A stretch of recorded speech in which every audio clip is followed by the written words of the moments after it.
We're here. We're on the internet. This is amazing. Is anybody here? Can I see someone there? Are there about 5,000 people watching this? Oh, we're live. Hey everyone, how's it going? Good morning. Welcome to OPTIC 2020, the digital edition. This is an honor and a privilege to be here in front of everybody using a virtual environment. This is the 6th annual OPTIC, and I am very happy to say that my Firefox just crashed, and we're going to just kill that, and there we go. Just want to see from production if we got the presentation screen grab. Looks like it's going good. So everyone, bear with us. I know it's been a rough couple of months, but we really put together some amazing technology here from B&H, and this is brought to you by a long list of sponsors, which we're going to talk about, and I'm going to show off some stuff to you now about OPTIC 2020. And this is the digital online edition. If we could cut to the screen share. So, I have it. Okay, hold on. That's the voice of Gadd saying it doesn't have it. We will go back to Skype, and we will screen share, switch window, switch screen. And how's that, Steve? Do we have it? Lost it. Haha, technology. So, let's try this again.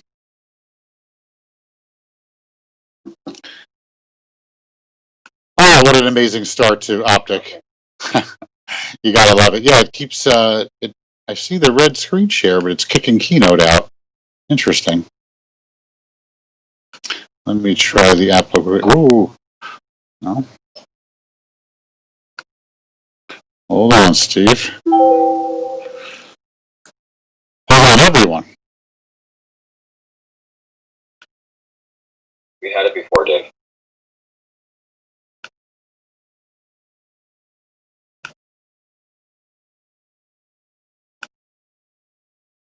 Okay. I need your keynote. I know. Okay. Okay. And here is the keynote. And do you have that? Negative. Okay, we're going to log out of Skype and go back into this. If this doesn't work, I'm going to turn this computer around. I got some great pictures to show everyone from OPTIC 2015.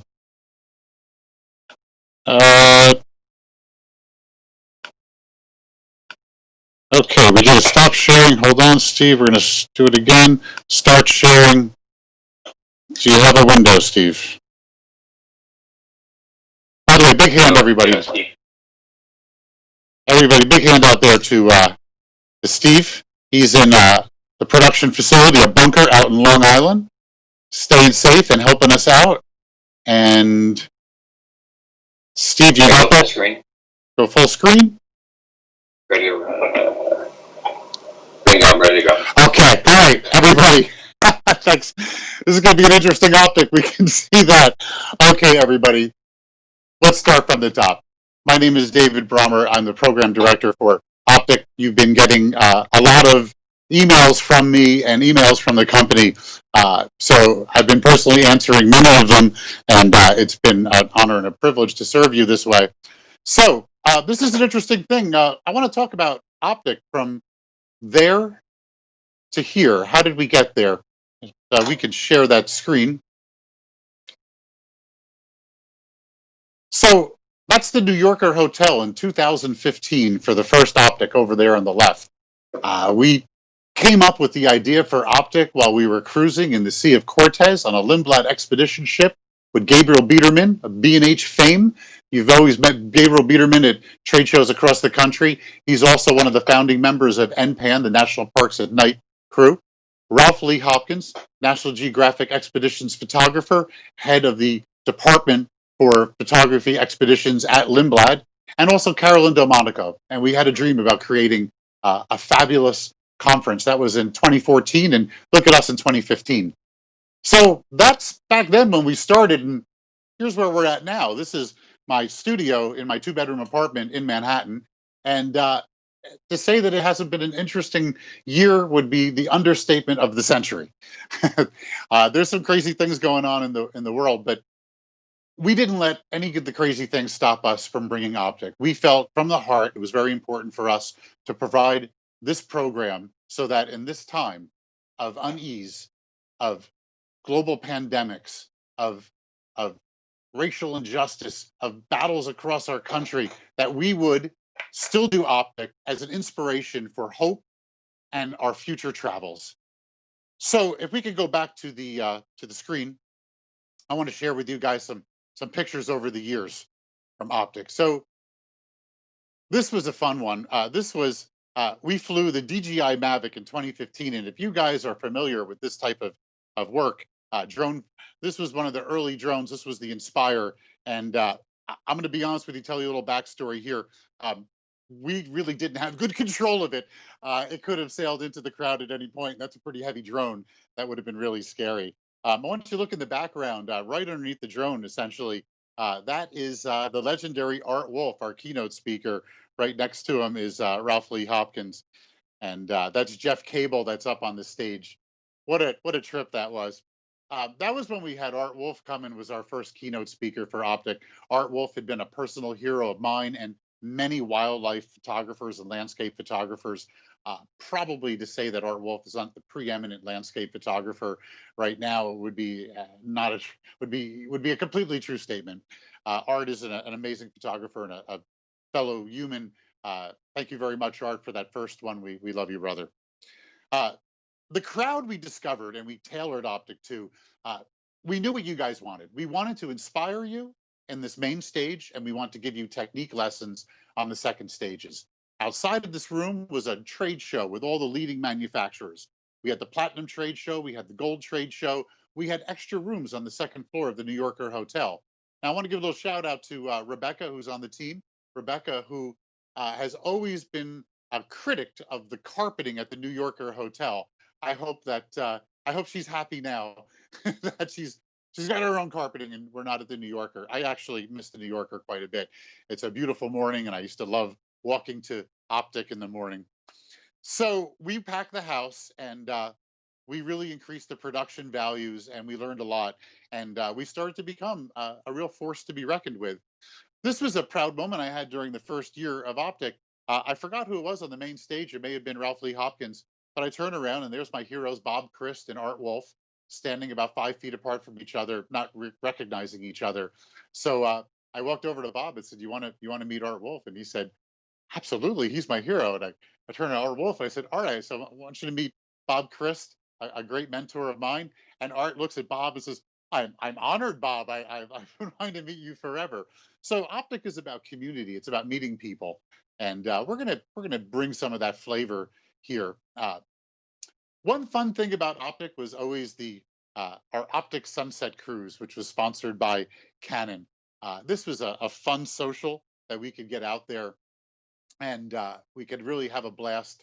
And oh, it's not showing. I'm not seeing the advanced slide. Where's the next slide? Hold on a second. Steve he's muted. Okay, so okay, there we are. We're back. Okay, so we had the Sunset Cruise, which was on the last night of OPTIC. We would get on a yacht and we would go cruise in Manhattan in the harbor, and this was pretty cool. We can go back to the screen share, show this out. This is some cool stuff. What a blast this was. That's Luis Mendez, famous street photographer, always hangs out in front of B&H Photo. And then this was the view that we got that year.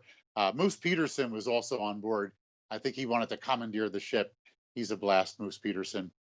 So this all wouldn't be possible if it wasn't for our sponsors. Our sponsors are incredibly important here at OPTIC because they fund, they send the speakers, they let us do what we can do. So let's give a big shout out to our sponsors. Paybu, which allows you to get the tax that you would spend back when you do your orders, which is a blast. We've got Panasonic, which has amazing low light cameras, incredible video capabilities. We've got Sony, which is full frame sensors. They have amazing quality. Sony has really upped the game and made everybody have to step up their video game. Nikon, well, I'm a big fan of Nikon, as you can see. We got my Nikon S over there up in the back. That's an S2, I'm sorry, 1954. I've loved Nikon from the beginning. Canon is the camera that I made as a professional photographer in the 90s and the late 80s. Canon cameras are fabulous wildlife cameras, incredibly fast. Tamron Optics. Tamron makes SP optics, which are incredible results with a budget that doesn't break the bank. Fujifilm cameras. Fuji makes incredible mirrorless cameras. They have a 100 megapixel medium format camera, and they have the X system, which I have hanging up right over there. I only put film behind me, and we got digital on the other wall. We've got Godox, which is great portable lighting. We've got Olympus, which has the biggest punch in some of the smallest cameras that are out there. We've got Pro Photo. If you want to take award-winning, super quality, high-end studio lighting on the road, you want to work with Pro Photo. It is the best in the industry. Robus is a stabilizing tripod company that makes carbon fiber tripods that won't break the bank or break your back. You can quote me on that one. Luxley is lighting, which actually I'm being lit with Luxley lights right now. They are LEDs, state-of-the-art, made in Norway. So if you want to check out some Viking runes, Luxley is designed by Vikings. We have Lizzy hard drives, which is the best way to back up. We've got Generate lighting. We've got Sigma, amazing lenses. Again, great quality, doesn't break the bank. SanDisk for all your memory card needs. DJI, the leader in drones. I use DJI. I'm going to show you some pictures soon. Epson, best printers out there. I love my Epson printers. Although to say they're the best printers out there, we also have to think about Canon printers. Canon makes amazing printers as well.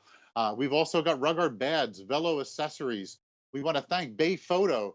This is a lab. You want to print big. You want to have some super high quality stuff done very custom. Take a look at Bay Photo. Wacom tablets. When you want to retouch, you need a Wacom tablet. I've been using Wacom tablets since the mid 90s. An amazing setup.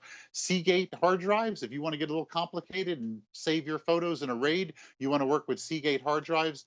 Zoom is portable audio recording. We've got Adobe, the best editors out there. We've got Samsung. TVs and monitors, Oben, very affordable, excellent tripods, Manfrotto, full line of amazing equipment, Bolt for all your power needs, Peak Design, arguably some of the best bags out there, Lexar Memory, when memory matters, you get Lexar. We've also got Pacific Image scanners because we remember analog here. Tether Tools, which I'm using Tether Tools equipment. Maybe I'll send you guys a screenshot of that.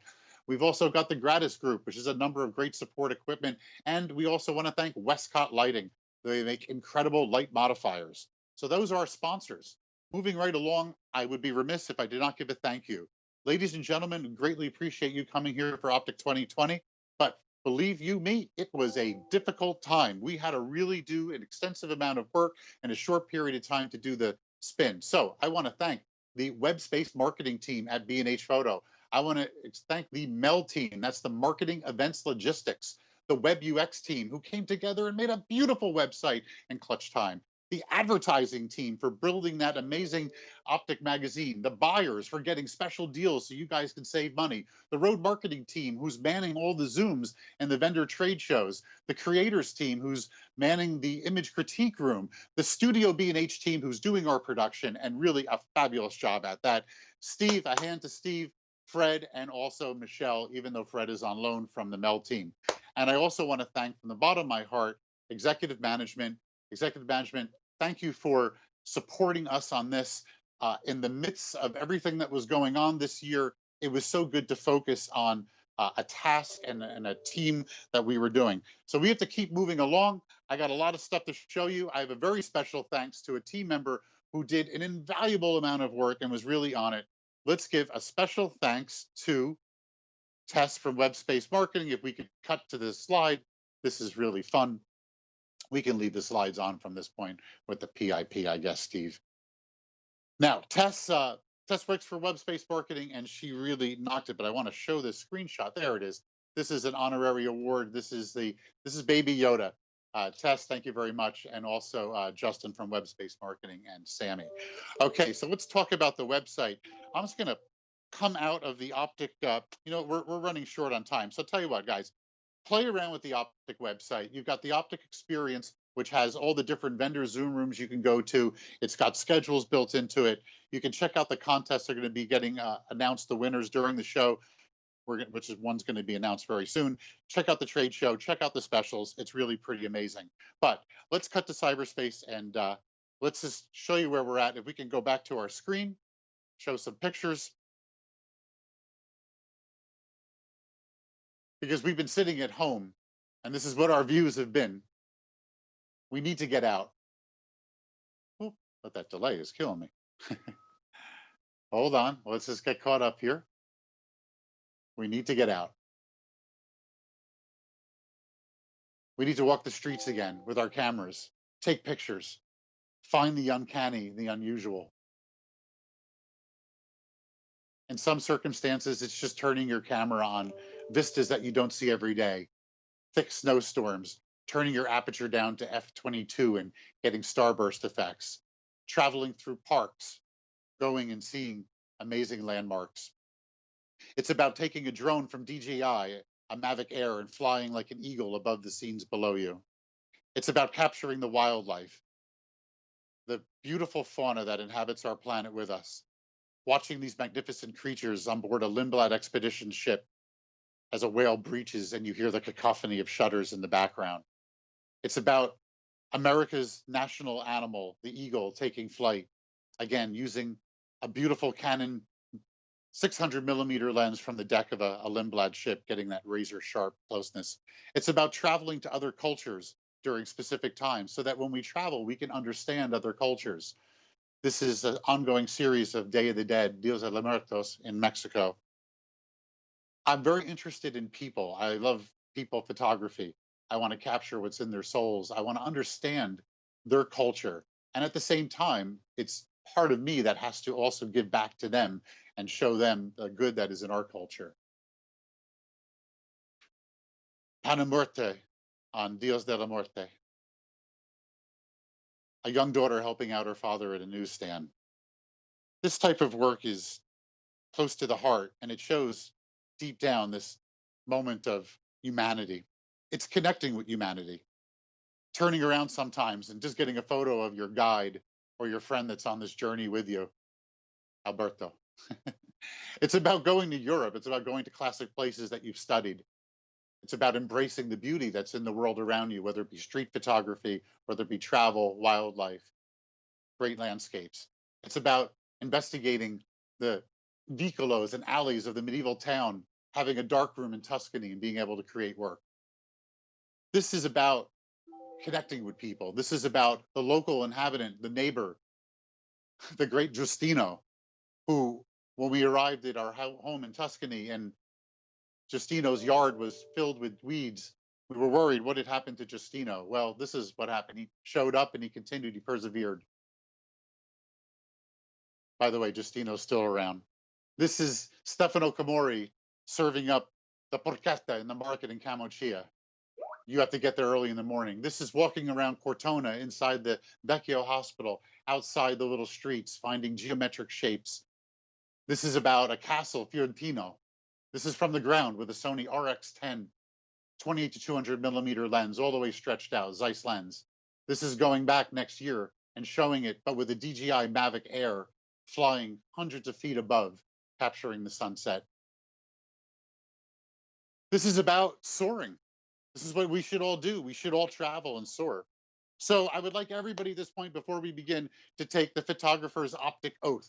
So I would like you to raise your right hand and place it on your camera. In this case, I happen to have a Sony RX10 Mark II here. I'm going to place the camera, right hand on the camera. I will take only photographs and leave only footprints. Repeat after me, please. I will respect the cultures I travel among and practice conservation and sustainability. My work will be honest and from the heart.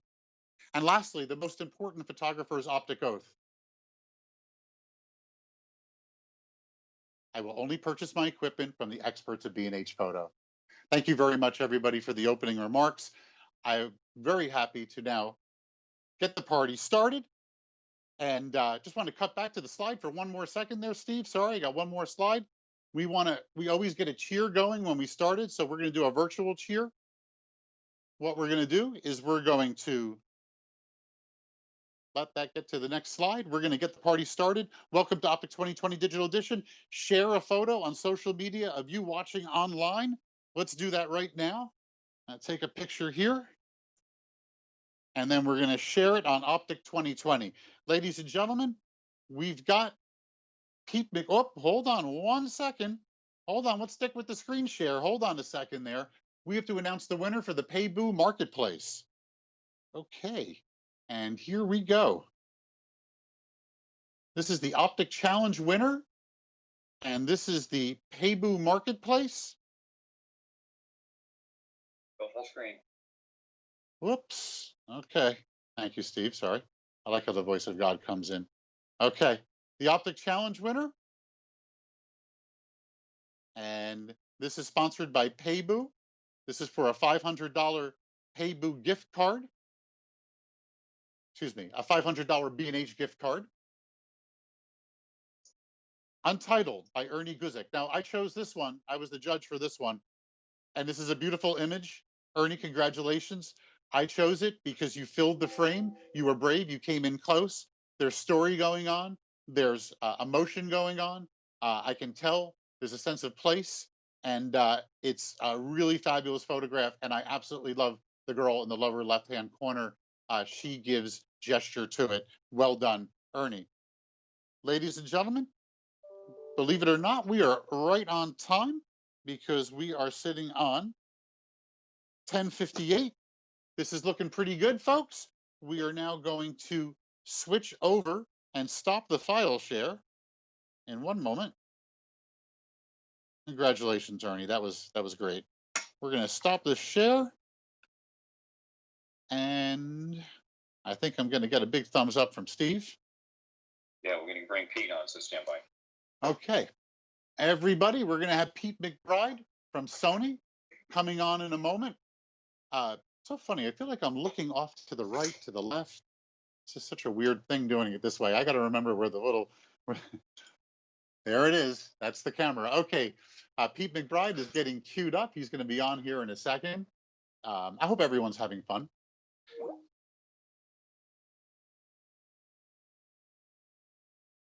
Okay, I'm going to log off. Okay, ladies and gentlemen, we are going to log off.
Okay.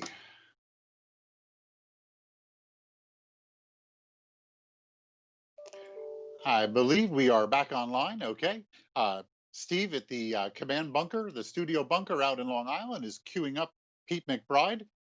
So while that's going on, we're going to just make a couple of PSAs right now.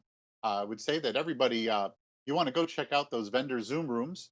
There's a lot going on. The main stage will be recorded, so you can come back and watch that. But the vendor Zoom rooms have a scheduled presentations and demonstrations. We've got 3 vendor Zoom rooms. We got the platinum room, the gold room, and the silver room. In addition to that, we have the B&H sales expert panel room. That's led by Gabe Biederman and team. That's pretty fun. He's got some good stuff going on in there. But definitely check them out. And hey, we're rocking and rolling here. We got about 50 people working remotely from their homes, making sure the production and everything is rolling in the background, all being very safe. That's pretty amazing what's going on. And while we're there, we're gonna just check up and see where we're at with our speakers. So Pete McBride's next. He's out in Colorado, and how are we doing? Okay. So Pete McBride is, I just want to give a quick, I'm going to introduce him properly, but Pete McBride's an interesting guy. I wanted to have him at OPTIC for a couple of years now. He's a Sony artisan, super busy, on assignment. And some of the photographers are very tough to source for OPTIC because they run out on assignment frequently. And they, they can't commit because they have committal issues because they're out in Africa covering something. They're out in Uganda. They're out in the North Pole. They're out in the Antarctica. So they have trouble getting them. So Pete McBride was one of those guys, super busy guy. Pete also was the judge the culture and travel category, which is an interesting category. At the end of his presentation, we're going to unveil the winner in that. And so there we go. A couple of other little stories. We good? Can you hear me? Oh, we got you. All right, Pete. Alrighty. Pete, it's a pleasure to have you. Sony artisan, Pete McBride. Pete, thank you very much for joining us. I know you've been super busy lately, but here we are at OPTIC together. Thanks for having me. We got it sorted here. No problem. I know it's a little, look, we're actually still on schedule. Hey, listen, there's about 5,000 people that are behind me online waiting to hear from you. Are you ready to go? I'm ready to rumble. It's early here, but all right. We're ready. Thank you so much, Pete. So much for joining. Ladies and gentlemen, Pete McBride. Yes. Thank you, David. Thanks everybody behind the scenes here working hard to make this come together.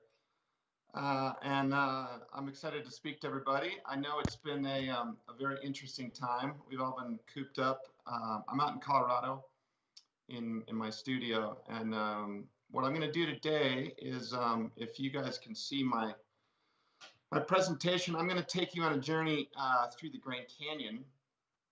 And what I'm going to do is take you on an unusual journey that I did for National Geographic. I think it's a great way to show how the power of photography, how it can take us places, and also how photography can be used not only for social justice, but in my case, for environmental justice. So if we jump to the slides, I'm presuming you guys can see the slides. Thanks for joining. There we go. So I'm going to take you on a journey through this place, but I wanted to give you a little backdrop of how I ended up spending a lot of time between the river and the rim inside the Grand Canyon. I have worked as a photographer for National Geographic, mostly, and many others for now 20 years. I've worked in over 75 countries. I started out doing adventure, doing crazy things like this, documenting World War I replica aircrafts that were the first planes to fly through Africa. And it led me on this journey to often do somewhat risky assignments where I was hanging on what I would say the sharp edge of the rope, covering people like Bandaloop that did vertical dances on vertical stages there in Yosemite. And then this led me onto an assignment to this place, the top of the world, Mount Everest, which I thought was a very unusual story because it wasn't about climbing to the summit, but it was actually about these unsung heroes, which in my opinion is my favorite story, combining adventure with the story of our human condition, the challenges. These are the Sherpa that build the route on the Nepalese side of Mount Everest. They're the ones that are responsible for doing this remarkable engineering inside the Khumbu icefall, which stretches from 18,000 feet up to 22,000 feet. And they enable everybody to go up and actually climb the mountain. They enable the conga lines that we've seen in the past. Well, I was there to tell the story of them and how they were, what they do and how they fix these ladders and they fix these ropes and this remarkable office space that they work in, this frozen cascading waterfall that crashes down daily called the Khumbu Icefall. And what happens though, when you're in this place, it's constantly moving. And when this is your office, things like this happen. This is a small chunk of ice, basically the size of like a Volkswagen van, cracking off above us and crashing down. This happens frequently. This is the highest statistics of where accidents and deaths have happened on Mount Everest. I thought this was the end. I didn't know what else to do, so I just pointed my camera at it. But the writer I was with, the gentleman on the left, Kevin Fedarko, him and I had worked for years together, and this is often the story with working on assignment is you need to find a writer and somebody who can help you tell the story and somebody you trust and have a relationship, a friendship with. And he was that person. But after that avalanche, he said, enough's enough. I'm tired of these adventures. I'm actually tired of working with you. And so we had a bit of our bromance came to an end. And I watched Kevin walk off alone down the Valley of Silence, down into the Khumbu Valley, away from me off the flanks of Mount Everest. And I didn't know what to do. So I decided I was going to go out and tell stories more on my own and figure out projects that I was interested in. Initially, from my experience in Himalaya, I came back here because I'd become intrigued with not just the mountains, but what happens downstream of the mountains and how these mountains shape so much of the world below. And I did this project following the length of the Ganges River, looking at its full length, 1,500 miles through 7 states and 2 countries, and its beauty and its monuments, and how people come out and give this river a daily hug. They believe that it's a holy river that is all powerful and all cleansing. They call it Mother Ganga. This is not a festival. This is an average Idle Tuesday where people are coming out. They call it Hindu Happy Hour, and they come and give songs and offerings to the Ganges River. But what I was trying to showcase with my photography is how people love this river, but perhaps how they also love it to death, because downstream you see scenes like this, the holy cow immersed in so much of the garbage that is thrown into the river. This is on the banks of the river. And it made me interested and curious about watersheds beyond that I've been working in. So I ended up getting an assignment in Eastern Africa, northern Kenya, and I really became curious on water and how mountains and water shape so many lives. These are the Samburu up in northern Kenya, and they depend on the water that comes from Mount Kenya, the 3rd highest peak in Africa. It used to have 16 glaciers. Today, I went and replicated that historic photo to showcase how there's only less than 1 glacier on it. And what's happened is it's created this natural reservoir on the top of the mountains have created a drastic change for those below, predominantly the tribal communities and the women who are responsible for finding and dealing with water, but also the wildlife and how wildlife moves through that area. And when they can't find water, they have to leave their protected areas and move through these corridors, which often ends up in human-wildlife conflict, poaching. So I was documenting how wildlife was getting transported. This is a living elephant that's been darted and is being relocated to a safer spot. And I realized that water was shaping so much of our world and how much it was changing.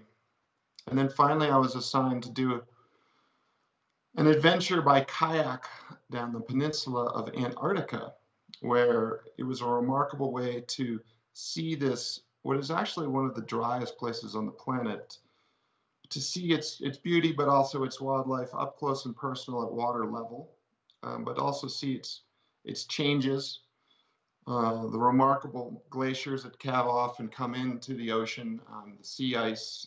Watch this 120-foot glacier crash right in front of us. This was a 6-week trip by kayak. We did have some sailboat support, and at the end I decided to take a shower, so to speak, an ocean shower in 29-degree water. It's colder than usual freezing temperature because it's so saline. I tried to do a flip here, did not make it, did not clear the small iceberg, wondered what the hell I was doing.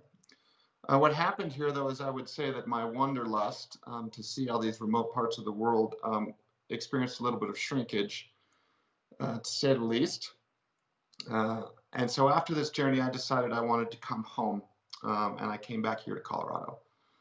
This is where I actually grew up. This is a small cattle ranch up in the central part of the state, the Rocky Mountains. And because I'd become intrigued with water, I followed basically the irrigation water on our ranch and wanted to understand where it went and how it shaped the southwest of the United States. Looking at the top of the watershed in Colorado, famous Maroon Bills Wilderness area. And I can't tell if we've lost the screen or not. There we go. But I wanted to look at it on all aspects of the watershed that flows down through Colorado, which goes into the Colorado River, which flows also 1,500 miles like the Ganges. It goes through 7 states and 2 countries. And I wanted to look at every angle of this river and how it's used, the recreation component of it. The largest straw on the river is actually agriculture. Over 70% of all water goes to agriculture and our food. But also industry. This is an aerial perspective of a potash mine, which I'm letting that catch up. We use potash for fertilizer. And of course, I wanted to look at the beauty. This is a double oxbow of the Colorado coming in where it meets the Green River in Canyonlands, the spectacular canyon country of Utah. And I followed the river all the way down to its end with another writer named John Waterman, who was on stream level paddling it. But what I was most interested in at this point wasn't so much the adventure angle, but where the water was going. This is downstream of Grand Canyon.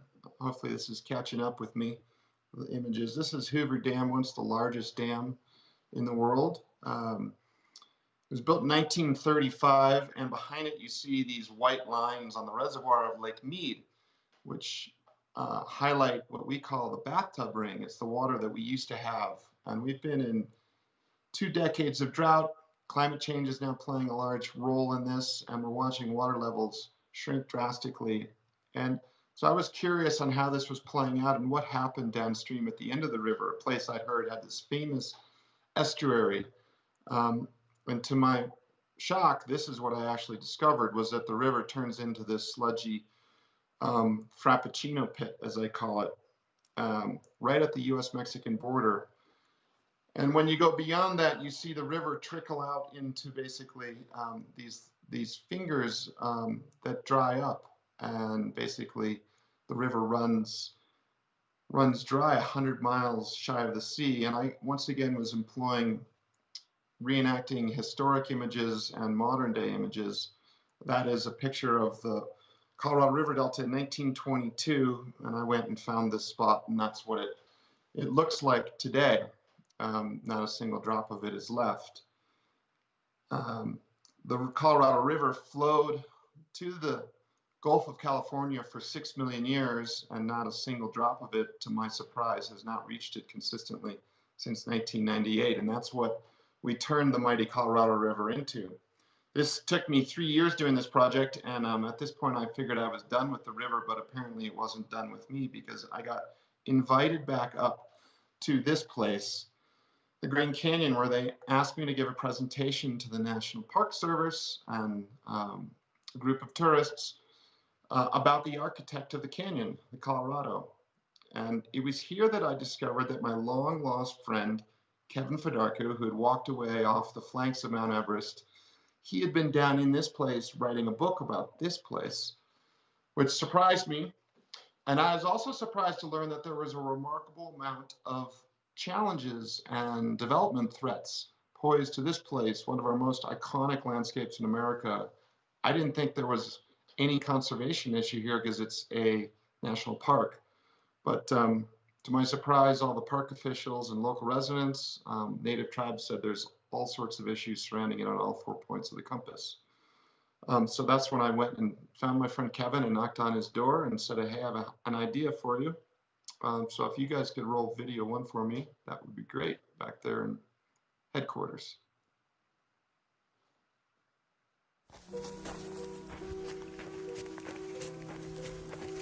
I'm gonna be honest. I'm not sure I really like hiking that much. With a heavy pack and no guarantee of water, it's hard, stressful, and very slow. Sure, hiking can lead to some zen-like moments, but not so much if you're lost, really tired, and dehydrated. Yet there's something about the Grand Canyon and its rocky, secret world. It is alluring, magical even. So in the fall of 2015, my friend and author, Kevin Fedorko, and I set out to walk the entirety of the Grand Canyon from east to west. In order to understand the insanity of this venture, you first have to know a little bit about this place. In stretches, it is 18 miles wide and over a mile deep. So deep, in fact, you could stack 5 Empire State Buildings, one atop on the other, inside. It is 277 miles long if you're floating the Colorado River.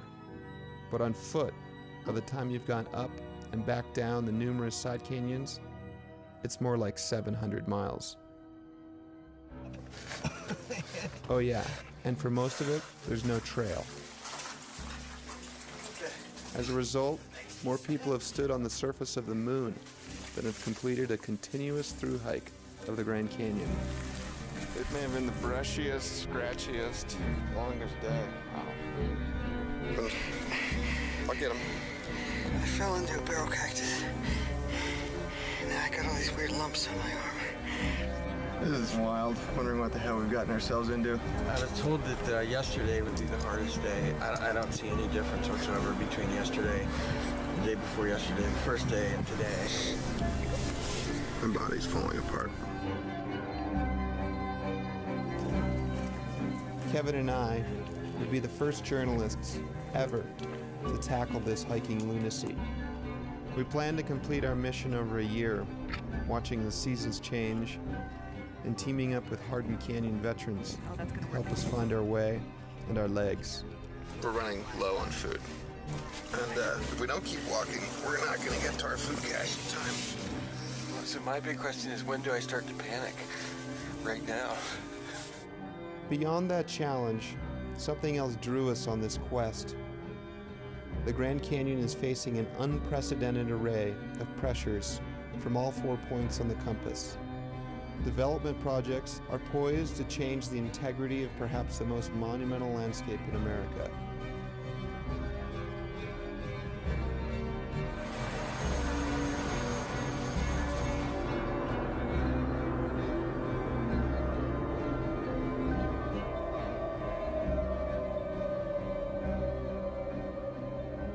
This is the most protected place in the world. And yet, what do you think I spend most of my time doing? Is protecting this place. We believe walking the park might give us a unique perspective on this secret world and what's at stake to be lost.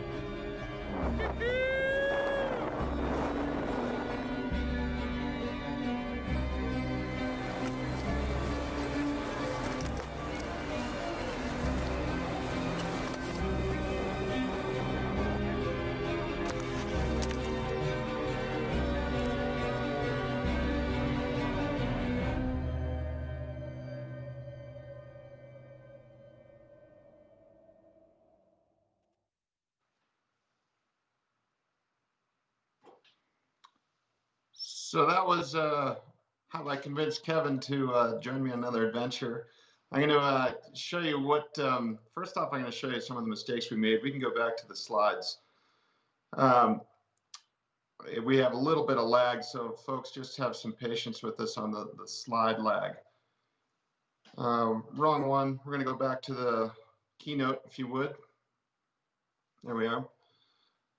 So this is what when I told Kevin what we were getting into, this is what I envisioned. I envisioned a beautiful walk on the sandy banks of the Colorado River through the marmalade-lit canyons of Grand Canyon.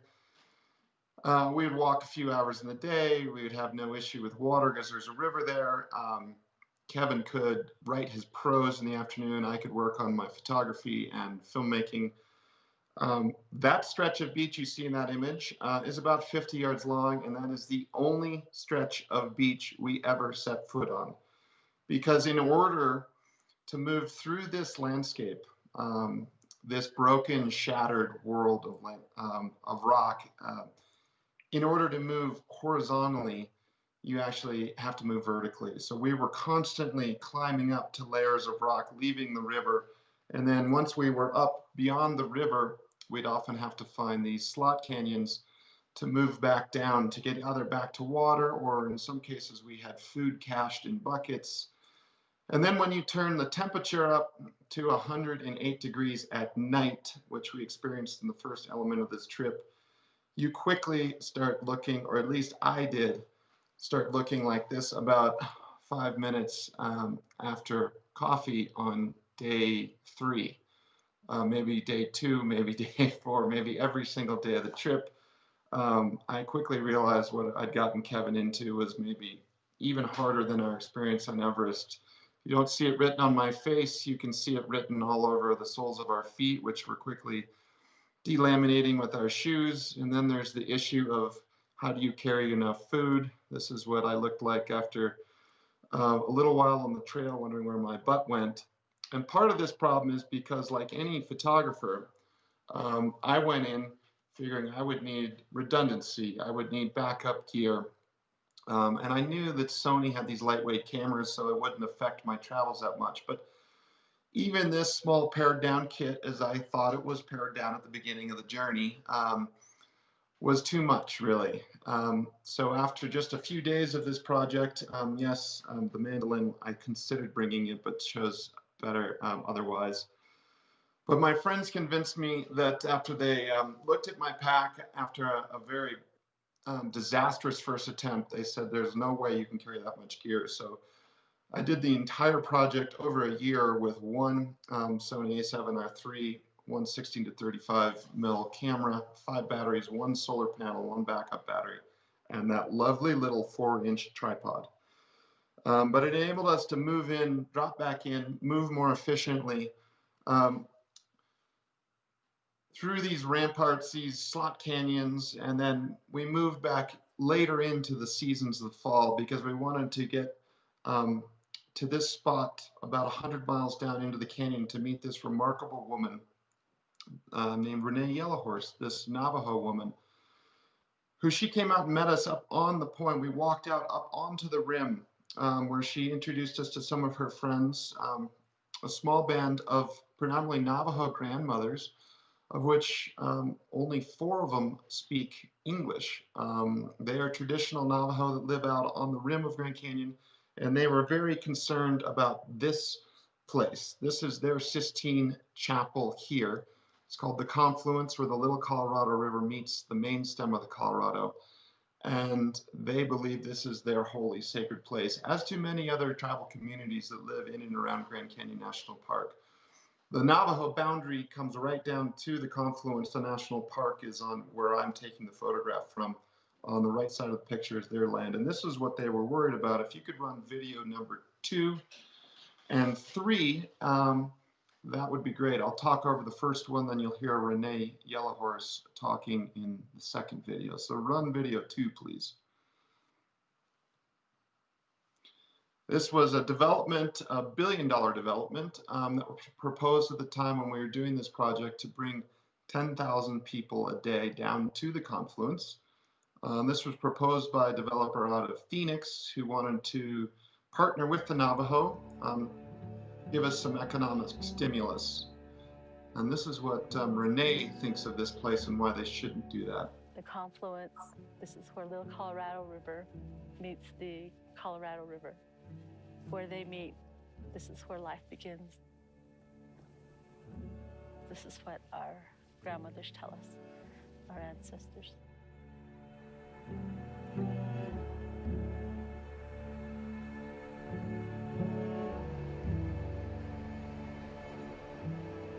It is a sacred space. It is a sacred area. You leave it the way you found it. We don't want to see it develop. We don't want to see the Disneyland on the edge of the canyon.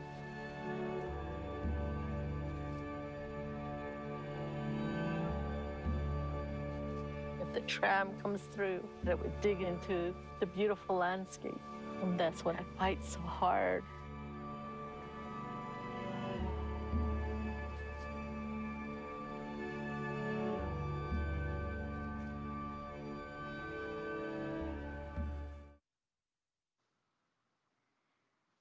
I'll come back to Renee in a little bit, but we're going to keep moving. You can take me back to the slides. We're going to keep moving downstream because that's what Kevin and I were actually doing. We were trying to make miles. We were trying to highlight the issues that we were seeing. So we moved down as the seasons, as autumn got colder and started to move towards winter, we moved past the south rim of the Grand Canyon. If any of you watching have been there, this is where 6.5 million visitors come and look over the rim. For less and less time, they say now. It used to be people would come for 3 days. Now the average people come for, they say, 15 minutes. There is a huge development proposed in this area by an Italian group, which could potentially change this area, mostly in access, but also in light pollution, which I'll get to as well. But what was interesting for us is as we moved beneath the south rim, we were always looking for water because we were not near the river. And so we had to find these little rain pools and little springs. And this particular spring was remarkable because we were thirsty as usual, and we were advised not to drink from it because it's actually contaminated. It's radioactive, and this sits right below the south rim. The reason it's radioactive is there is a long legacy and history of uranium mining around Grand Canyon National Park. They say it's the best uranium ore in the world. This is a mine on the north rim. And they did an interesting study to show how this could affect the watershed and the canyon itself. They dropped blue dye not far from this mine on the north rim, a little upstream. And they expected to see the blue dye emerge in the Colorado River downstream. To their amazement, that blue dye actually appeared here at this place, North Canyon, upstream, roughly 18 miles upstream at an elevation loss of 3,500 feet. And it made people realize that the watershed is incredibly complex, and these springs and pools emerged throughout the canyon, either North Canyon or this one. And this is where some of the greatest biodiversity of the canyon lives. And this is, of course, where our fresh water lives, which goes down into the Colorado River, which supports 40 million Americans for drinking water. Like any journalist, I was covering all sides of it, trying to understand it. The uranium industry said they were doing everything by the book. They were doing it safely, that it was the best uranium in the world. But many people that live there, including this group of Native people, the Havasupai, who have lived there for hundreds and hundreds of years in the canyon, they come out and frequently protest by this mine, the Canyon Mine, because they're afraid they're on the front lines of a water contamination issue, because their village is here. This is Havasu Creek where they live. Waiting for that image to come up. But their water and lifeline basically pours right out of the cliffs, creates their entire tourist industry and their life. And they're afraid if Canyon Mine ever leaks, which it actually recently did, that they would find contamination in their water. So that was the second issue we discovered as we moved downstream, and now seasons quickly changed from fall to winter. Temperatures suddenly went from 100 degrees to 0 degrees, remarkable desert transitions. And then with very little warning and very little notice, the weather changed even more drastically. This is Kevin with the headlamp. We recruited some dear friends who know the area well, but we're also able to help carry supplies because we were expecting something like this to happen. In early February, suddenly a snowstorm descended on us, unleashing a monsoon-style snowstorm that dumped nearly a foot of snow on us, which made our travels incredibly dangerous, but also difficult because it slowed us down. It postponed us on our food schedule. My batteries, which I was trying to desperately keep alive since I didn't have any electrical outlet, no way to charge them. Really, the solar was down. So I was sleeping with all my batteries in my armpits. But from a photography perspective, the storm was beautiful for me because it brought a change of light, a change of color to the tapestries of red and maroon and brown that I've been seeing. It created this layer cake of winter beauty.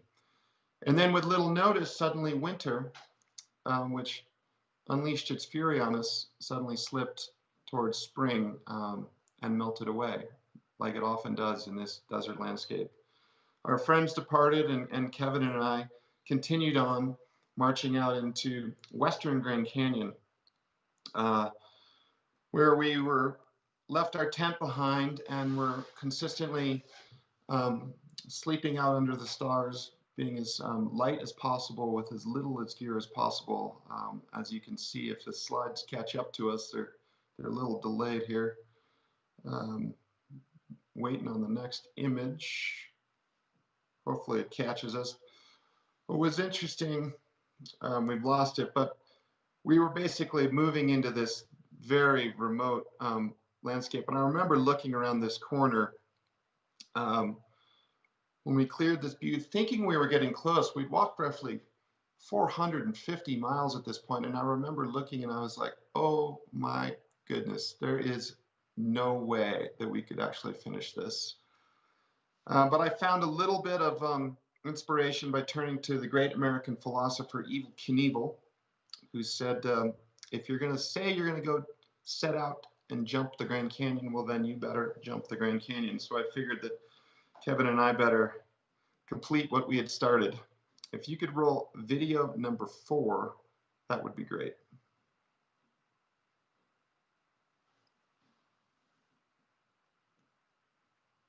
Waiting on a video here, folks. Bear with us.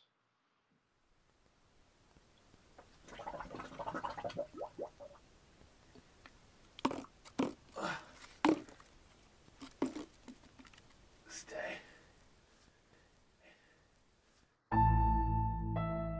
When we started this walk across Grand Canyon, some 500 miles to the east of here, a friend told us we'd learn the difference between what we want and what we need. As Kevin and I marched into western Grand Canyon, it felt like we passed through a secret passageway into what some describe as the Goddscape, a place very few visit. It's day 45 of walking. No precipitation in sight, even though it's mid-February. And we are back in full desert.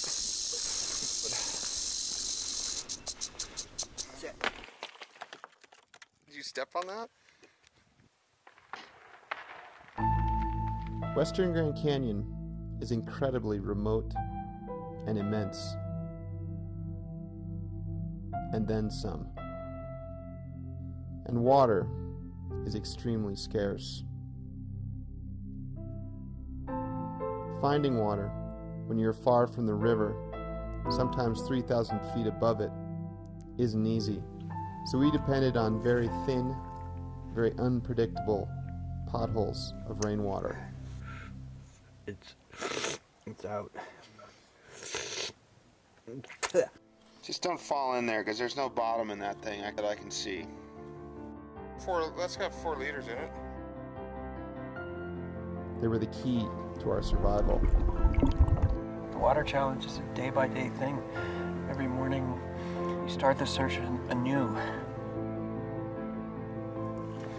Just constantly amazed by the liquid silence that seems to blanket us down here.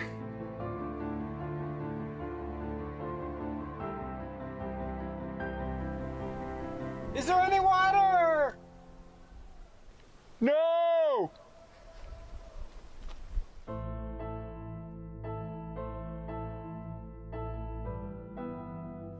You're right.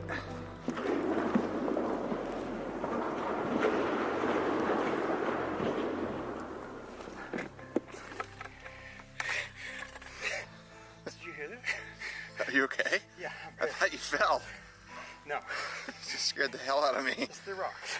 The thing that makes these stems challenging is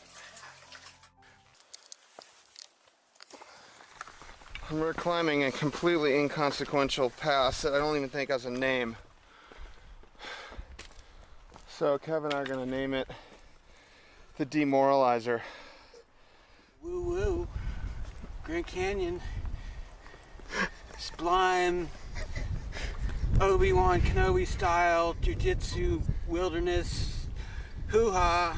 And I'm like, fuck that. This just blows. Look where we've come from. Yeah, look where we come from. Fucking nowhere.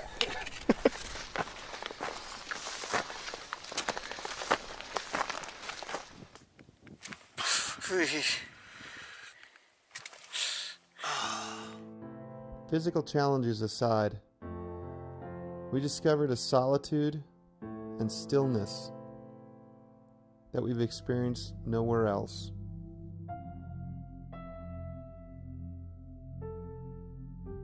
As we approached the end of the park and our walk, we discovered and heard a different Grand Canyon.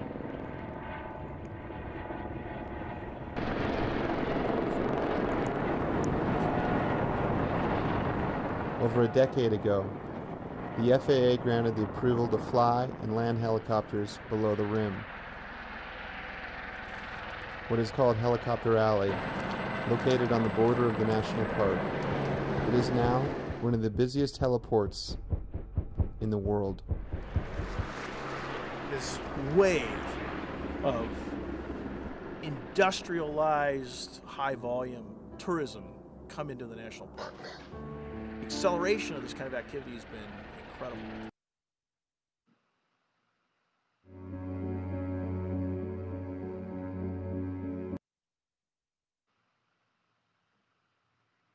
Let's cut that video, come back to me on the keynote.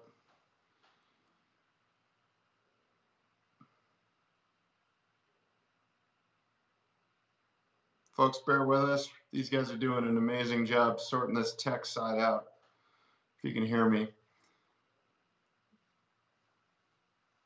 Hopefully you're all enjoying your Sunday morning on this little visual escape tour.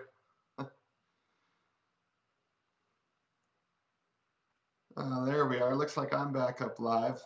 We lost the tail end of that video, but if we can go to my keynote, we'll carry on. This is what I call a photographic merge. I did this photograph to show what is really the third largest issue that had been unfolding and still is unfolding in Grand Canyon. It's changed a little bit, obviously, due to recent events. But this is what one day of traffic looks like on the western side of Grand Canyon. This is an air tour industry that has blossomed in basically just over a decade. It didn't exist when I was a boy, and it's enabling people to come from Las Vegas. They're landing on the Hualapai Native Reservation lands, which is giving them incredible economic benefit, but it's also bringing challenges with it because, as you can see, 263 flights on an average idle Tuesday is a lot, and the impacts of this stretch far beyond the landing zone. This happens day in and day out, or it did before COVID. And what happens is it's as you move through there on foot, you realize that this national park is that's Kevin walking past the landing spot. You sense you're told that this part of the Grand Canyon, especially river runners, that this part isn't as interesting. But in fact, when we walk through here, every element of Western Grand Canyon is in fact wilder. The ramparts are steeper. The slot canyons in here are more polished and actually deeper. And from basically dawn until dusk, when we were through this area, every minute of the day, we heard the echo and the whine of turbine engines, which is reverberating far, far beyond that landing zone. And then after basically 13 months on this project, Kevin and I, on a Sunday in November, made this final step in a place that I think it showcases how wild and remote Western Grand Canyon is, that what delineates the border of this national park, our most iconic national park, are just 3 metal posts jammed into the earth. This step for us represented on an estimate of 750 miles of walking, roughly 100,000 vertical feet of climbing and descending, 71 days walking roughly 15 miles a day, 4 sprained ankles, 2 broken fingers, thousands of cactus injuries, an ankle surgery to remove an infected cactus needle, a heart surgery, the list goes on and on, 2 girlfriends. But for us, this journey wasn't about our physical challenges, our personal challenges. It was really about highlighting and showcasing this place and trying to use photography and video to do that, because this place amazingly has a greater range of biodiversity than any of our national parks, including Hawaii, and many people don't realize that. There are over 1,700 species of vascular plants. There's 650 wildflower species. There's 450 birds, 90 mammals, 47 reptiles, 22 bats. That list goes on and on. There are birds, in fact, that do not migrate anymore. Historically, they would have, but in Grand Canyon, they just descend from one layer of rock down to a different layer of rock, moving down a few 100 million years in time, and then go back in the winter. What got us through, of course, is friendship. The late author Edward Abbey once wrote, "You've got to walk, better yet crawl, on hands and knees over the sandstone, through the thorn bush and cactus. And when traces of blood begin to mark your trail, you'll begin to see something, maybe." So the question for us is, what did we see? We were really just trying to shine a light on this place and see it between the river and the rim and this wilderness that many of us don't get to see and understand what this gem is that we have in America's Southwest in our backyard. And so we came away with 3 lessons. This one's the first lesson. When we think of this place, we often think of it and define it and describe it in the language of the eye. We talk about it in the form of light and color. I'm waiting for a slide to come through here. There, it's moving through the systems here all the way across the country through these internet lines. They're dumped. There we go. But we think of this place defined in light and color. And then, of course, obviously, in scale and texture.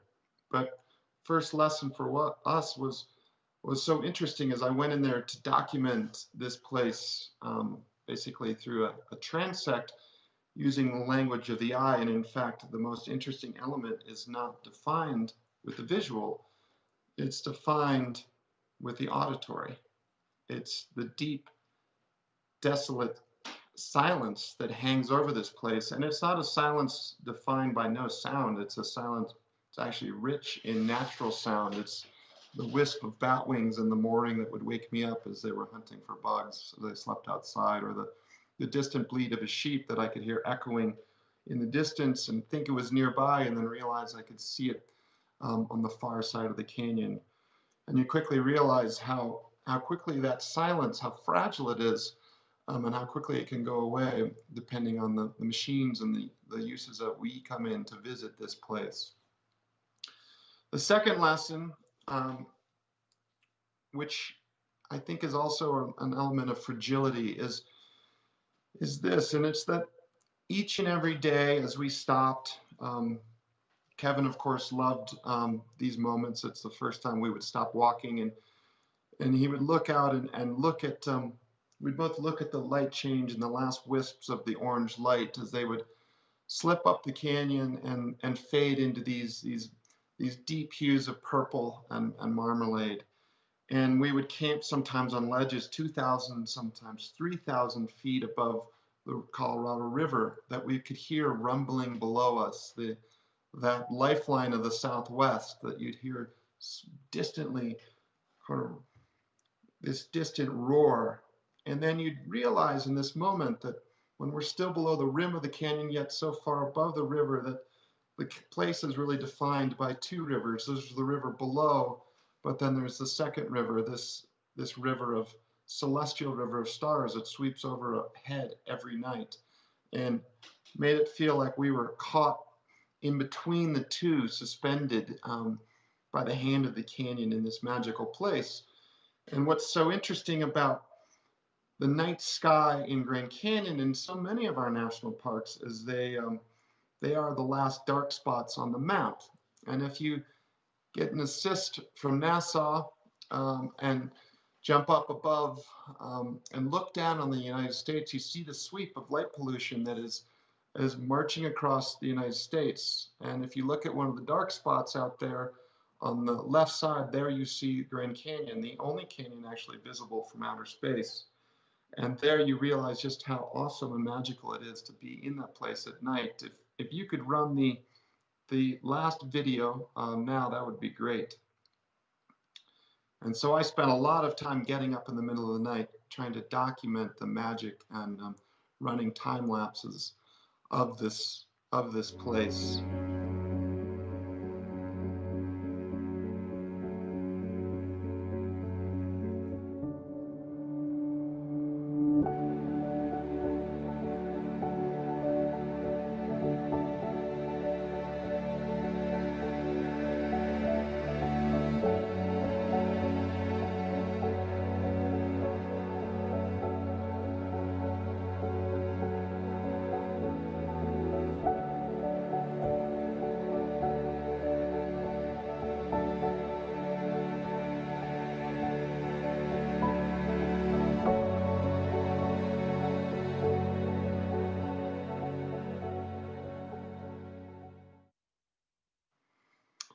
And the last lesson, you can bring me back to the keynote, please, is this. And this, I think, is the interesting takeaway. If you can, when we look into this place, we often think of it as empty, this giant hole in the ground that's a mile deep, 18 miles wide. But when you spend time there, when you get down into the rocks, the layers of time and geology and the ruins of the place, you realize how actually full of life it is, and that it's literally a living biological classroom that shows us these wild places. And then there's, the more time you spend, the more you realize that it's not just the biodiversity, but the archaeological assets. You start seeing the tools and the weapons and the places where the people that came before us, the ancient Puebloans, where they stored their food in places up in the cliffs, which I'm waiting for the slide, but it's remarkable to think about all these people that were there.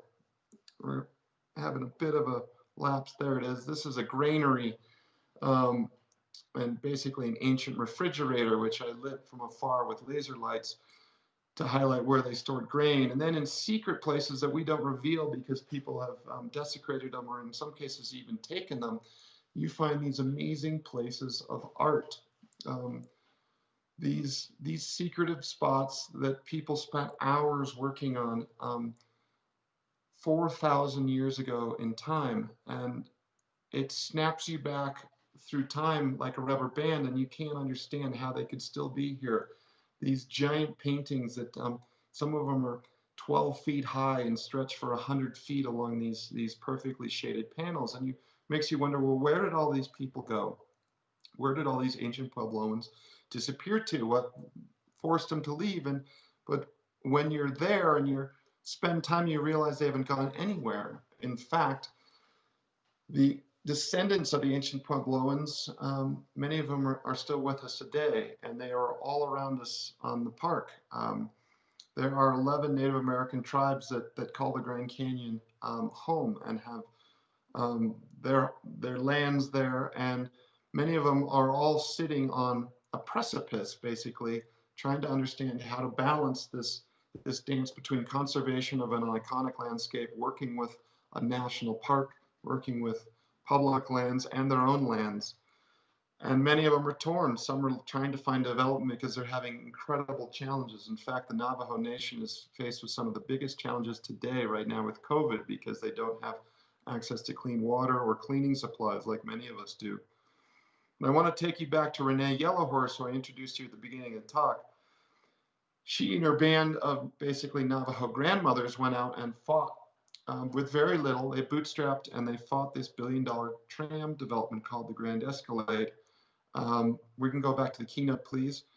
And they went and were able to get 80,000 signatures, and they were able to bring it to a vote in front of the Navajo Council. And to everyone's amazement, they won. 16-2 was the vote. And they pushed $1 billion development back, basically 12 Navajo women, again, 4 of them speak English, traditional tribal community, many of them that are often ignored, which I think is relevant in today's world with all the marching going on. They had been completely ignored, but it showed how powerful their voice can be if we listen to them. And my final point is it raises the question how we see our wild landscapes like this. A place like Grand Canyon, which I think it raises the question, do we see it as something that is a place for amusement and titillation, where we go in and just use it as a backdrop for our social media? Or is this place something more? Is it perhaps more like a place where, like a Sistine Chapel, where you wouldn't expect to build an escalator to see the ceiling better? Is it sacred and sacrosanct like many of the native tribes see it? And Kevin and I talk about this a lot, and I try to use my imagery to showcase it, and we don't give an answer, but because basically this is public lands, this is your landscape, this is each generation's decision what we want to do with it. Do we want to leave it as it is and have it as the option that perhaps my nephew or somebody else's niece or whoever or grandchild could do a similar walk and see what we did, or do we want to see it differently? We do know one thing though, hopefully this next slide will emerge, is that there are over 400 amusement parks in the United States full of light and sound and amusement, and there is only one place in the United States and the world that looks and sounds like this, Grand Canyon National Park. So that was one walk, quote, a walk in the park, to try to showcase how lucky we are to have a place like this. I hope you all enjoyed it. There was a lot of media that came out of this project. If anyone is interested, there is a feature-length documentary that actually was through National Geographic Channel. It streams on Disney+. It was the best feature film at the Banff tour, which is, if they ever get the digital tour up and running, it's there. There was also a Rizzoli book that came out of it as well, which I'm waiting for that slide to pop up. And getting a little lag on that again. And anyway, that was called Grand Canyon Between River and Rim. For those that are interested, it's a big coffee table book that has writing from Kevin and myself. Great writer Hampton Sides wrote a prologue. And with that, I just wanted to thank everyone for tuning in. I appreciate your patience for dealing with the digital world that we're all dealing with right now. I wanted to thank the team at B&H for making this possibility. I wanted to thank Sony for being supportive on this. And then I get the great honor to have been the judge on the Culture and Travel Photography competition. So we'll do a little bit of a drum roll. I have to say it was actually very challenging to pick a winner. There were some remarkable images.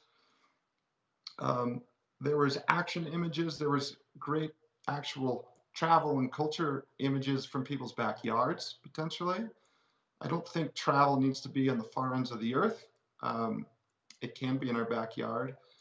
And it is, what caught me on this particular image was the quiet moment, which perhaps we've all been tuned into quiet a little more lately, but it was really the composition, artistry, and the beauty of the light of this young monk reading. And I just found this to be a truly remarkable image. And the backlight and the glow of the light on the portrait on the boy's face was magical. Hey, Pete, I'm here. I'm with you. Right on, David. Thank you. Thank you so much for choosing that amazing winning image. We'll get Steve to pull that back up again. But just want to say that was a beautiful presentation, and as a backpacker, I really appreciated it.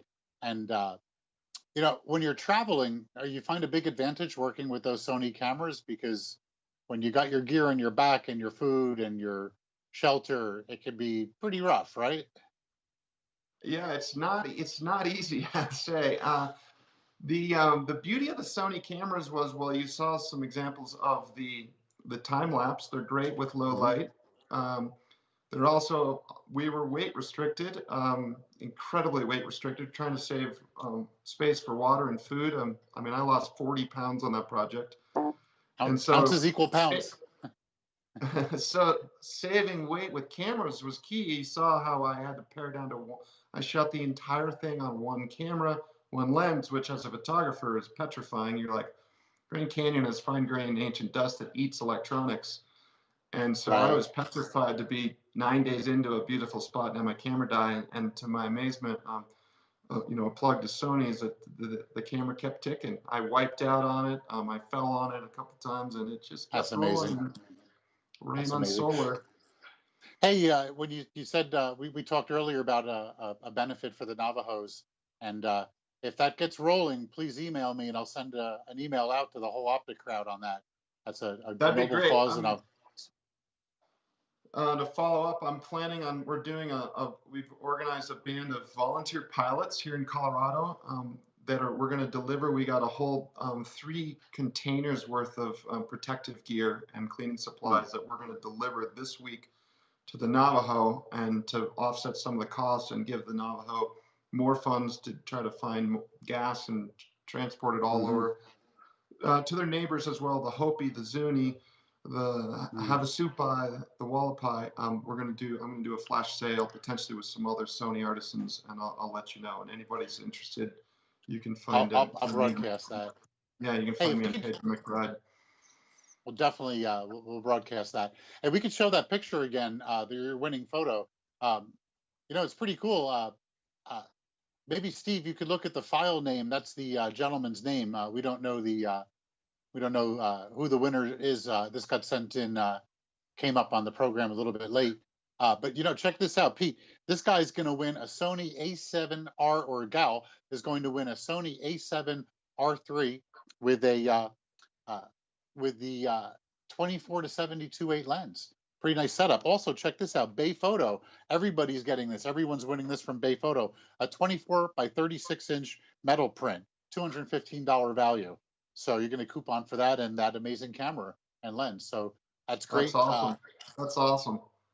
So thank you so much, Pete. It was an honor and a privilege to bring you in here and to OPTIC. And you had a great message. And the Grand Canyon, you know, it's close. If Europe doesn't open up, I guess the Grand Canyon, we can get there and go explore it. Thank you so much. Well, thanks for having me. And I think the Grand Canyon, if you ever get there, it's symbolic of all our wildlands. So hopefully we can learn to protect all of them.